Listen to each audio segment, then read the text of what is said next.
Plein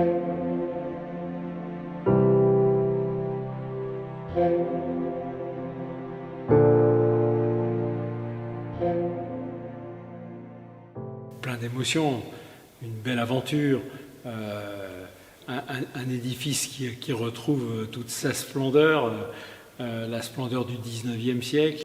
Il a fallu constater en 2019 une chute de plâtre et des dégradations qui n'arrêtaient pas de progresser pour qu'on puisse réellement se poser la question de ce qu'il fallait faire, de ce qu'allait devenir notre synagogue locale. L'opportunité de la Fondation du patrimoine, l'opportunité du loto, et après tout s'enchaîne. Les bonnes volontés, l'éligibilité de notre synagogue et l'inscription qu'elle avait au patrimoine qui nous a permis effectivement de faire coïncider un certain nombre d'entités pour pouvoir nous accompagner jusqu'au bout du projet.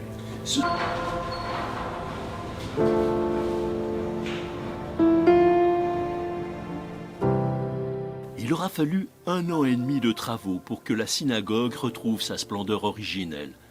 De la toiture au chœur, tout a été restauré en respectant les techniques et matériaux traditionnels, comme l'enduit à la chaux pour les murs et plafonds.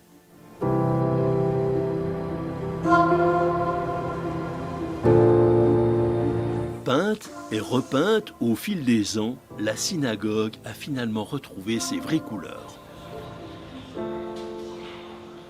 Après le ponçage du support par un menuisier, on avait trouvé quelques petites traces aux angles de rouge, de vert, de choses un peu colorées.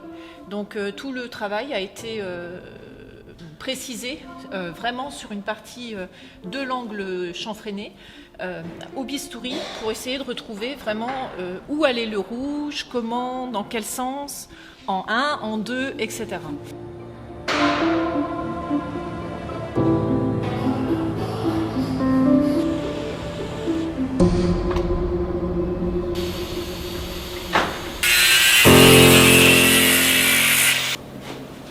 On a beaucoup de... ça qui fait chier. On avait quand même pas mal de gabarits à faire. Au niveau, on voit des petits bois. Au niveau de l'ensemble cintré, il y a quand même beaucoup de mandats. Travailler pour le patrimoine, c'est vraiment intéressant. On fait que ça. Donc c'est une passion. C'est une passion, la restauration. On passe nous d'une synagogue à une cathédrale, à une église, maison de maître, château, voilà. C'est en permanence notre travail.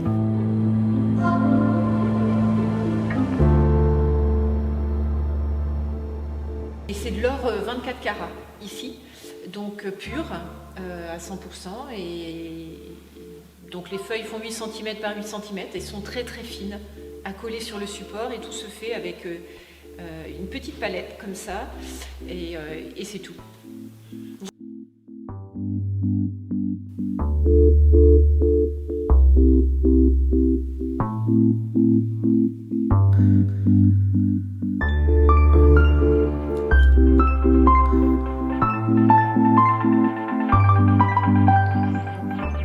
Je fais toute la peinture décorative.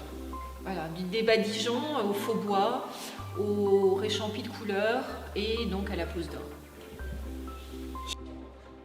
Et à chaque fois, c'est différent sur chaque chantier. Donc à chaque fois, il faut s'adapter. Donc j'apprends toujours. Voilà. La technique est toujours la même, mais il y a toujours une adaptation à chaque fois. Donc là, cette fois, c'était encore différent que de la fois d'avant et ce sera encore différent de la fois d'après.